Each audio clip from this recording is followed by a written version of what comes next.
Assalamualaikum warahmatullahi wabarakatuh. Bagaimana kabar anak-anakku semua? Alhamdulillah bil khair, atau alhamdulillah kabar kita semua baik ya. Dan mudah-mudahan kita semua selalu dalam lindungan Allah Subhanahu wa taala. Amin. Anak-anak, hari ini kita akan belajar tarbiyah ya. Tarbiyah tentang rukun sholat, sunnah-sunnah sholat, dan hal-hal yang membatalkan sholat. Anak-anak, marilah kita mulai pembelajaran hari ini dengan membaca basmalah. Bismillahirrahmanirrahim. Anak soleh siap. Anak-anak, yang pertama itu ada rukun sholat ya. Apa sih Pak yang dimaksud dengan rukun sholat? Yang pertama yang perlu diketahui dulu itu adalah rukun dulu nak. Rukun apa Pak? Rukun adalah segala sesuatu yang harus dikerjakan. Bab ulangi. Rukun adalah segala sesuatu yang harus dikerjakan. Jadi nggak boleh ada yang ditinggalkan ya. Kalau rukun sholat berarti segala sesuatu yang harus dikerjakan, dan bila ditinggalkan tidak sah ya. Diingat ya, ada 13 rukun sholat. Ada juga yang menjelaskan di dalam buku fikih yang lain, yaitu ada 17 ya. Namun pada umumnya rukun sholat itu ada 13 ya nak ya.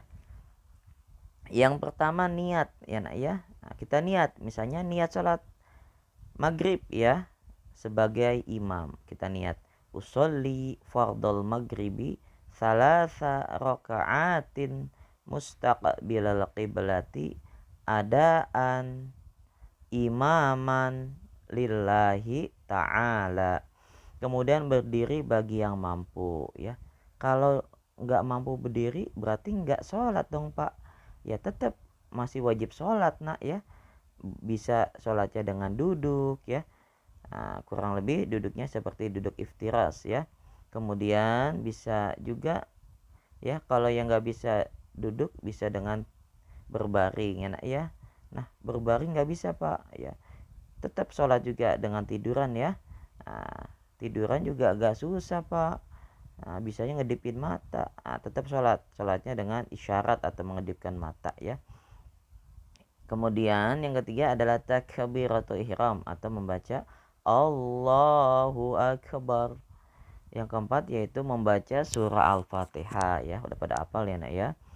Yang kelima yaitu ruku serta tumak ninah. Nah, tumak ninah artinya nak diam sebentar ya. Jadi ketika kita ruku nak ya, sambil membungkukkan badan kan ya. Kita diam sebentar lalu baru baca subhana rabbiyal azimi wa bihamdi.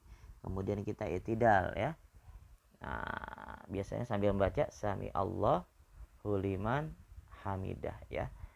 Diam dulu sebentar lalu baca Rabbana lakal hamdu mil'us samawati wa mil'u ardi wa mil'u ma syi'ta min syai'in ba'du. Kemudian kita sujud nak ya, 2 kali serta tumak nina ya. Sujudnya kan di situ ada 2 kali nah ya.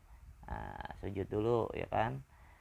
Nah, ketika sujud itu ya kita diam sejenak nak ya, baru baca subhana rabbiyal a'la wa bihamdi ya.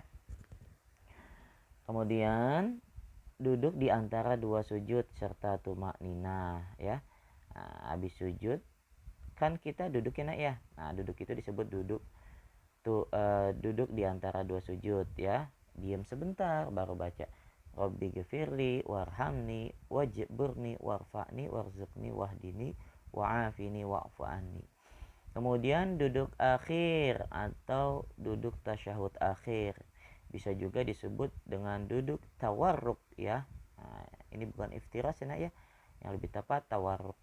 Kemudian yang nomor 10 membaca tasyahud akhir ya. Di sini maksudnya di sini ada keterangan tahiyat akhir atau iftiras. Maksudnya bacaan tahiyat akhir itu dimulai dari bacaan tahiyat awal ya, yang dari at-tahiyatul mubarakatus salawatut thayyibatulillah sampai innaka hamidum majid ya.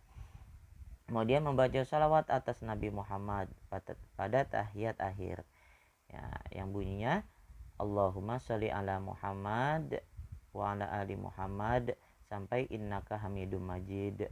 Boleh juga Allahumma sholli ala sayyidina Muhammad wa ala ali sayyidina Muhammad sampai innaka hamidum majid. Nah, kurang lebih begitu ya nak ya. Kemudian memberi salam yang pertama ya, assalamualaikum warahmatullah. Bisa juga sampai warahmatullahi wabarakatuh. Nah, salam yang pertama itu wajib enak ya.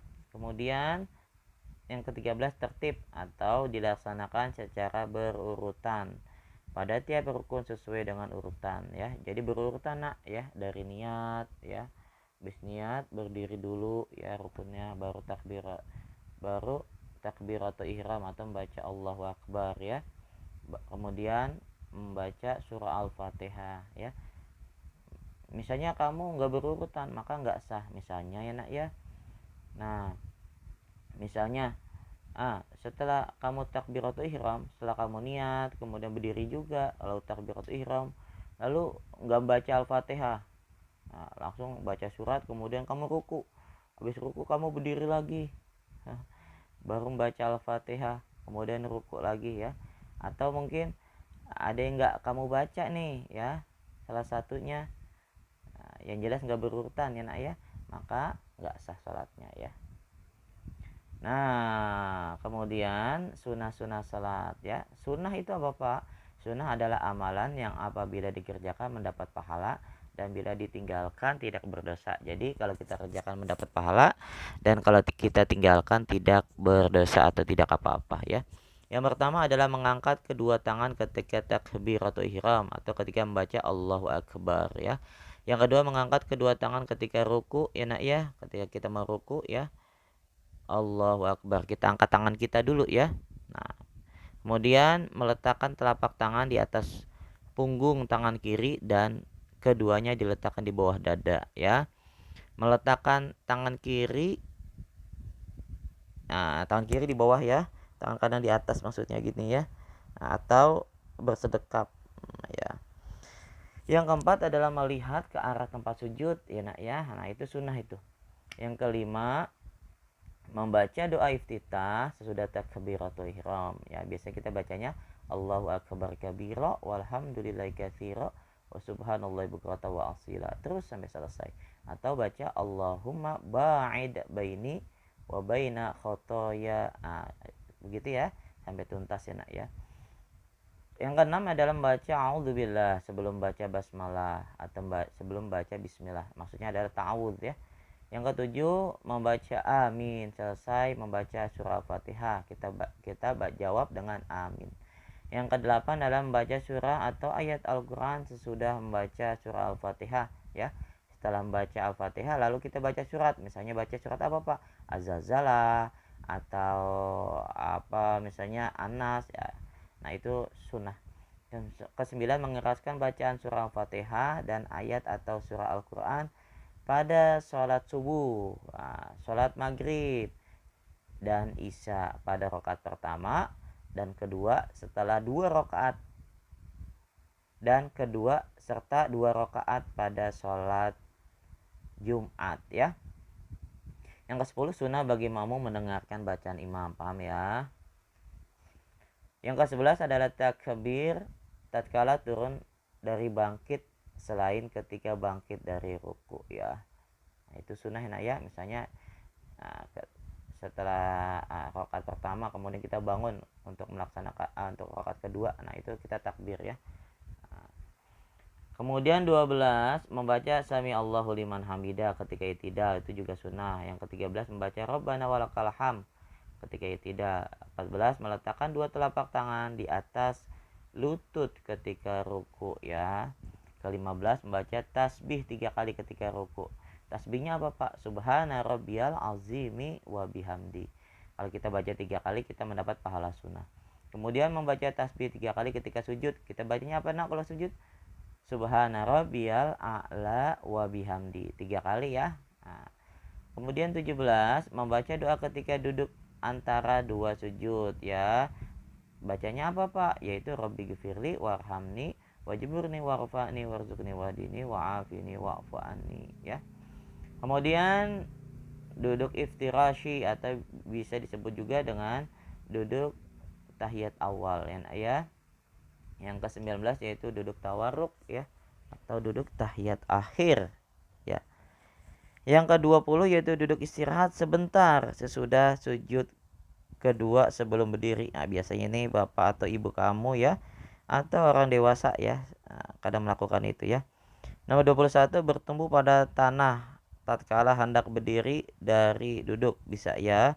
22 yaitu memberi salam kedua ya. Salam pertama kan assalamualaikum warahmatullah, itu adalah rukun ya nak ya, rukun sholat ya atau wajib ya. Nah, yang keduanya itu sunnah. Yang ke-23 ketika memberi salam kepada yang di sebelah kanan dan kirinya ya. Mungkin yang lebih tepat adalah kita bersalaman ya. Setelah kita salam ya kan, lalu kita bersalaman ke yang kanan ke yang kiri ya. Kemudian hal-hal yang membatalkan sholat. Yang pertama adalah meninggalkan salah satu rukun atau sengaja memutuskan rukun sebelum sempurna ya. Jadi sengaja kita tinggalkan, misalnya kita tidak ruku atau kita tidak sujud atau mungkin kita tidak membaca surah Fatihah ya. Maka tidak sah sholat kita ini ya. Yang kedua adalah meninggalkan salah satu syarat, misalnya berhadas dan terkena najis pada badan atau pakaian. Bisa ya, misalnya kita lagi sholat nih, tiba-tiba maaf nih ada cicak ya, pup kena baju kita ya, maka kita batalkan dulu tuh sholatnya ya, kita ganti pakaian kita ya. Kemudian yang ketiga, banyak bergerak atau melakukan sesuatu yang tidak ada perlunya. Nah, seperti gambar tuh ya. Ada mungkin siapa tuh, teman siapa ya. Nah, lagi jahil tuh sama temannya. Pada lagi sholat, maka sholatnya batal ya.